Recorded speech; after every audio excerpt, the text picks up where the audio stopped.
Hi friends, എല്ലാവർക്കും നമസ്കാരം. Welcome to my channel. അപ്പോൾ കുറച്ച് ദിവസമായി നമ്മളിതുപോലെ നേരിൽ വന്ന് പറഞ്ഞിട്ട് ഇപ്പോൾ സമയമുള്ളപ്പോൾ ഇങ്ങനെ നേരിട്ട് വരാറുണ്ട്. അല്ലാത്തപ്പോൾ നമ്മൾ പെട്ടെന്ന് വീഡിയോസ് ചെയ്തു പോവുകയാണ് പതിവ്. ആഴ്ചയിൽ ഒരു ദിവസം ഞാൻ വീഡിയോസ് അപ്ലോഡ് ചെയ്യുന്നുണ്ട്. ഇപ്പോൾ 25K സബ്സ്ക്രൈബേഴ്സ് ആകാൻ പോകുന്നു. 400 എപ്പിസോഡ് കഴിഞ്ഞിട്ടുണ്ട്. അപ്പോൾ ഒരുപാട് റെസിപ്പീസ് ഇതുവരെ അപ്ലോഡ് ചെയ്തിട്ടുണ്ട്.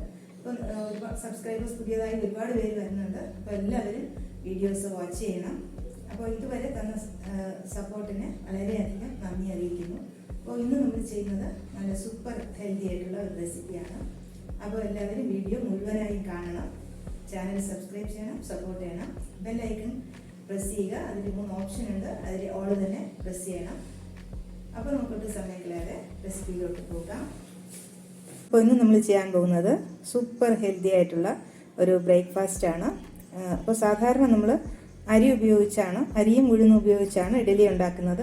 ഇന്ന് നമ്മൾ മില്ലറ്റ് ഉപയോഗിച്ചാണ് ഇഡലി ഉണ്ടാക്കുന്നത്. നല്ല സൂപ്പർ ഹെൽത്തിയാണ്, അതുപോലെ സൂപ്പർ ടേസ്റ്റിയുമാണ്. അപ്പോൾ എല്ലാവർക്കും തന്നെ കഴിക്കാൻ പറ്റുന്ന ഒരു റെസിപ്പിയാണ്. കൂടാതെ ഡയബറ്റിക് പേഷ്യൻസിനൊക്കെ ഇത് കഴിക്കുന്നത് നമുക്ക് ആരോഗ്യത്തിന് വളരെ ഉത്തമമാണ്. അപ്പോൾ എങ്ങനെയാണ് ഇത് ചെയ്യുന്നതെന്ന് കാണാം. അപ്പോൾ മില്ലറ്റിൻ്റെ ഗുണങ്ങളെപ്പറ്റി നമുക്ക് എല്ലാവർക്കും തന്നെ അറിയാം. എന്നാലും ഇപ്പോൾ അതിന് കുറച്ച് കൂടുതൽ പ്രാധാന്യം കിട്ടിയിട്ടുണ്ട്.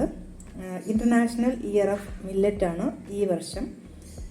അപ്പോൾ മില്ലറ്റിൻ്റെ ഗുണങ്ങളെപ്പറ്റി നമ്മൾ ഈ വീഡിയോയിൽ പറയുന്നുണ്ട്. വീഡിയോ പൂർണ്ണമായും കാണുക. അപ്പോൾ നമ്മളിന്ന് ഇഡലി ഉണ്ടാക്കുന്നത് മില്ലറ്റ് ഉപയോഗിച്ചിട്ടാണ്. ഇത് ചാമയാണ് എടുത്തിരിക്കുന്നത്. അപ്പോൾ നമ്മൾ സാധാരണ ഇഡലി ഉണ്ടാക്കുന്നത് പച്ചരി, ഇഡലി അരിയൊക്കെ ഉപയോഗിച്ചാണ്. ഇന്ന് നമ്മൾ ചെയ്യുന്നത് ഈ ചാമ അരി ഉപയോഗിച്ചിട്ടാണ്. അപ്പോൾ മില്ലറ്റ്സ് ആരോഗ്യത്തിന് വളരെ ഉപകാരപ്രദമായ ഒന്നാണ്. പ്രത്യേകിച്ചും ഡയബറ്റിക് പേഷ്യൻസിനൊക്കെ അവരുടെ ഭക്ഷണത്തിൽ ഇതുപോലെ മില്ലറ്റ് ഉൾപ്പെടുത്തുന്നത് ആരോഗ്യത്തിന് വളരെ ഉത്തമമാണ്. അപ്പോൾ നമ്മളിന്ന് ചെയ്യുന്നത് ഈ അരി ഉപയോഗിച്ചിട്ടാണ്. ഇപ്പോൾ 2 കപ്പ് ഈ ചാമ മില്ലറ്റ് എടുക്കുന്നു. ഇനി നമുക്കിതിൽ ഒരു 3/4 കപ്പ് ഉഴുന്ന്, തോടില്ലാത്ത മുഴുവനായിട്ടുള്ള ഉഴുന്ന്, അതും ചേർത്ത് കൊടുക്കാം. അപ്പോൾ ഞാൻ 3/4 കപ്പ് ഉഴുന്ന് ചേർത്ത് കൊടുത്തു. 2 കപ്പ് നമ്മൾ ഈ ചാമ മില്ലറ്റ് എടുത്തു. ഇനി ഒരല്പം ഉലുവ ചേർക്കാം. ഇനി ഇതിനെ നന്നായിട്ട് കഴുകിയെടുക്കാം.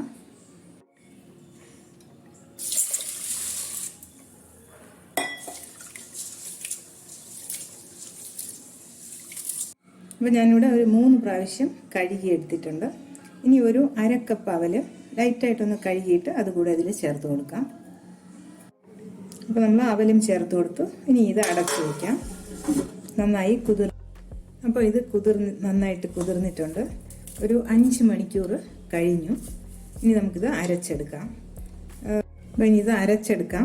ഇതേ വെള്ളം ഉപയോഗിച്ച് തന്നെ നമുക്ക് അരച്ചെടുക്കാം. ഇത് അരച്ചെടുത്തിട്ടുണ്ട്. ഇതുപോലെ നല്ല ഫൈൻ പേസ്റ്റ് വേണ്ട, കുറച്ച് തരിയോടുകൂടെ അരച്ച. അപ്പോൾ 2 പ്രാവശ്യമായിട്ട് അരച്ചെടുത്തിട്ടുണ്ട്. ഇനി നമുക്ക് ഉപ്പ് ചേർക്കാം. വേറെ വെള്ളമൊന്നും ചേർത്തിട്ടില്ല. ഒരു തുള്ളി വെള്ളം, തീരെ കുറച്ച് വെള്ളം നമ്മൾ മിക്സി കഴുകി എടുത്തിട്ടുണ്ട്.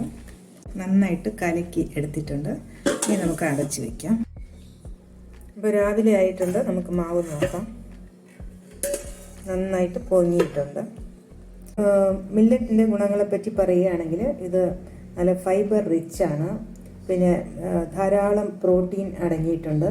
Vitamin B, healthy fats, magnesium, iron, calcium, zinc, potassium, carbohydrate അതൊക്കെ അടങ്ങിയിട്ടുണ്ട്. പിന്നെ റിച്ച് ഇൻ അമിനോ ആസിഡ്സ്, കൂടാതെ ഗ്ലൂട്ടൻ ഫ്രീയും ആണ്. അപ്പോൾ ഈ മാവിൽ ഞാൻ ഒരു ചെറിയ കഷ്ണം ഇഞ്ചി, ഒരു വലിയ പച്ചമുളകിൻ്റെ പകുതി, ഒരു 2 ചെറിയ ക്യാരറ്റ്, കുറച്ച് കറിവേപ്പില, ഇത്രയും ചേർത്ത് കൊടുക്കുന്നുണ്ട്. ഇത് ഓപ്ഷണലാണ്. അപ്പോൾ ക്യാരറ്റൊക്കെ ചേർക്കുന്നത് കുറച്ചുകൂടെ നല്ലതാണ്. അപ്പോൾ ഇത് വേണമെങ്കിൽ ചേർത്താൽ മതി. അപ്പോൾ കുട്ടികൾക്കൊക്കെ കൊടുക്കുമ്പോൾ പച്ചമുളക് വേണമെങ്കിൽ അവോയ്ഡ് ചെയ്യാം.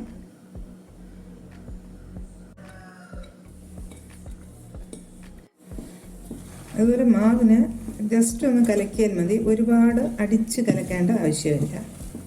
മാവ് നന്നായിട്ട് പതഞ്ഞ് പൊങ്ങിയിട്ടുണ്ട്. ഇപ്പോൾ നമ്മൾ ഇഡലി പാത്രം അടുപ്പത്ത് വെച്ചിട്ടുണ്ട്. ഇനി തട്ടിൽ കുറച്ച് എണ്ണ തേച്ച് കൊടുക്കണം. വെളിച്ചെണ്ണയാണ് ഞാൻ എടുത്തിരിക്കുന്നത്. കുറച്ച് മതി, ചെറുതായിട്ടൊന്ന് തേച്ച്.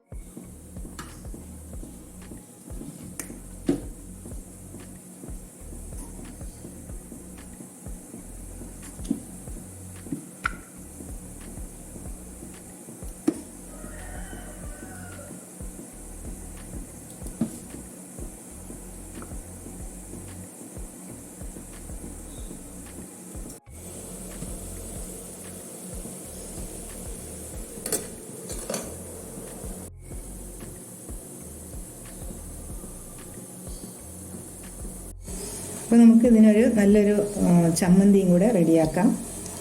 ഒരു തേങ്ങയുടെ പകുതി എടുത്തിട്ടുണ്ട്, ഒരു മുറി തേങ്ങ, ഒരു പച്ചമുളക്, ഒരു ചെറിയ കഷ്ണം ഇഞ്ചി, പുളി വളരെ കുറച്ച് മതി, പിന്നെ ഒരു 2-3 ചെറിയ ഉള്ളി, ആവശ്യത്തിന് ഉപ്പ്. ഇതെല്ലാം നമുക്ക് നന്നായിട്ടൊന്ന് അരച്ചെടുക്കാം.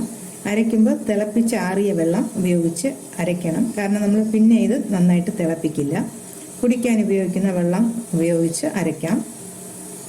അപ്പോൾ ഉഴുന്ന് പരിപ്പും കടുകും പൊട്ടിച്ച് കൊടുത്ത് കരിവേപ്പിലയും ചേർത്ത് വറ്റൽ മുളക് ചേർത്ത് കൊടുത്ത്. അപ്പോൾ നമ്മുടെ സൂപ്പർ ടേസ്റ്റി ആയിട്ടുള്ള ചമ്മന്തി റെഡിയായി.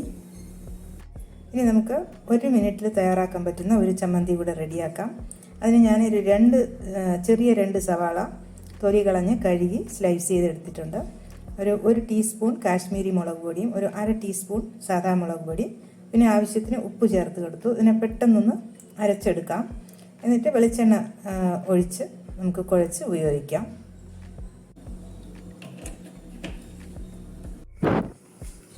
ഇഡലി നമ്മൾ കുത്തി നോക്കി നന്നായിട്ട് വെന്തിട്ടുണ്ടോ നോക്കിയതിന് ശേഷം എടുക്കാം. ഏകദേശം ഒരു 10 മിനിറ്റ് വരെ വയ്ക്കാം. കുറച്ച് വെള്ളം ഇങ്ങനെ തളിച്ചു കൊടുക്കണം.